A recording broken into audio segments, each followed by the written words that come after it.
নমস্কাৰ বন্ধু বান্ধৱীসকল, মই আজি আপোনালোকক এটা চিকেন কাৰী ৰেচিপি লৈ আহিছোঁ। চাবচোন ভাল লাগেনে, ঘৰতো বনাই খাব পাৰিব।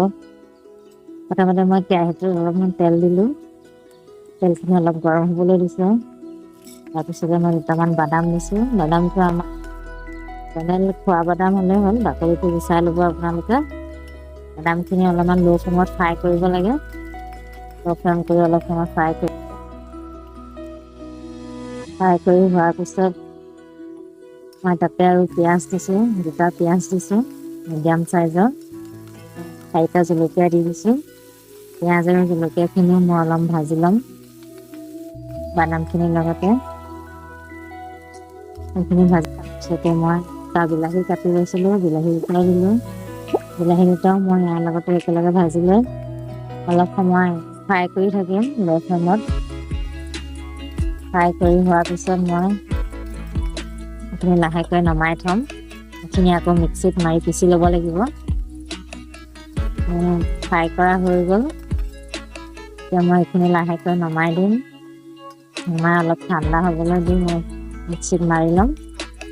তাৰপিছত মই চিকেনটো ফ্ৰাই কৰিম। আপোনালোকে চাবচোন, আপোনালোকে নিজেও ঘৰত বনাই খাবচোন, বহুত ভাল লাগে, বহুত সোৱাদ হয়। এতিয়া মই চিকেন ফ্ৰাই কৰিম। প্ৰথমতে মই অলপমান তেল দিলোঁ, তাৰপিছতে দুটামান জিৰা গুটি দিছোঁ।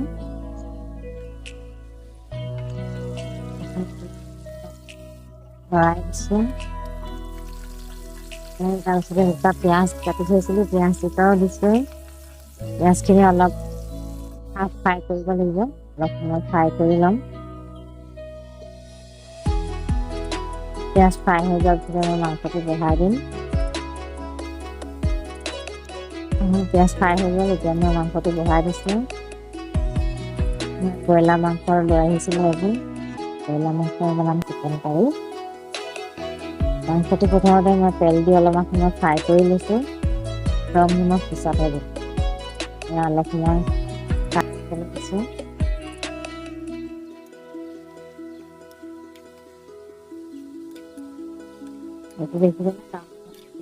ফ্ৰাই কৰিছোঁ। এতিয়াহে মই ৰং নিমখ দিম। ৰং নিমখ আৰু তাতে অলপমান জলকীয়া গুড়ি দিছোঁ।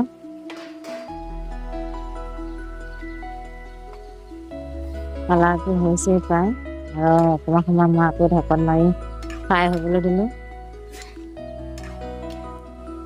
তাৰপিছতে মই এতিয়া নহৰু, আদা,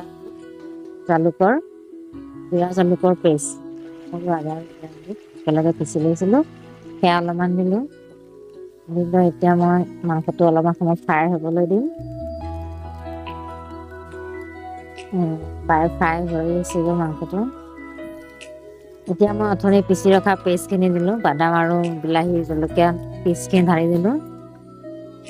ঢালি দি এতিয়া লৰাই দিছোঁ। চাবচোন আপোনালোকে, ধুনীয়া গ্ৰেভি হোৱাৰ দৰে হৈ আছে। দেখিয়ে কিবা এটা ভাল লাগিছে, চাওকচোন বাৰু। সেইখিনি মই ফ্ৰাই কৰিম এতিয়া। ফ্ৰাই কৰি আছোঁ, দেখিছেনে গ্ৰেভিটো কি ধুনীয়া হৈছে। খাবলৈও বহুত সোৱাদ হয়, আপোনালোকে খাই চাবচোন নিজে বনাই। লৰাই দিছোঁ, এইটো প্ৰায় ভজা হৈ গৈছেগৈ। চিকেন হৈ গ'ল। এইটো এটা লেগ পিচ, লেগ হিচাপে মই ৰাখিছিলোঁ, লেগ পিচটো খাই দিছোঁ। চিকেন কাৰী হৈ গৈছেগৈ।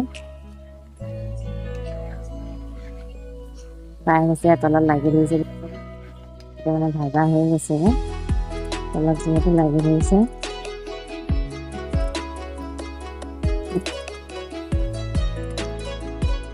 সেইকাৰণে অলপমান লৰাই দিছোঁ ভালকৈ। এতিয়া ইয়াতে অলপমান পানী দিম, বেছি পানী নিদিওঁ, অকণমানেই দিম।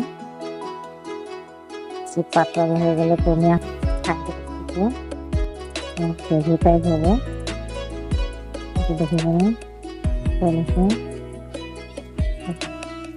চিকেন কাৰী হৈ গৈছে আমাৰ, অলপমান সময় উতলিব দিম।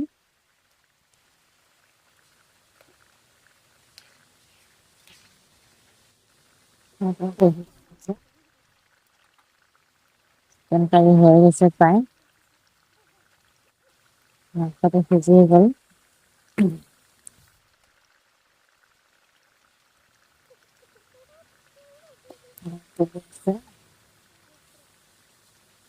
এতিয়া ইয়াতে মই দুটামান নৰসিংহৰ পাত ছটিয়াই দিছোঁ। মই নৰসিংহৰ পাত খাই বহুতেই ভাল পাওঁ। গতিকে মই যিকোনো চব্জিতে দিওঁৱেই। নৰসিংহৰ পাত দুটামান ছটিয়াই দিছোঁ আৰু ফ্লেভাৰটো ধুনীয়া আহিব। সেইকাৰণে আপোনালোকে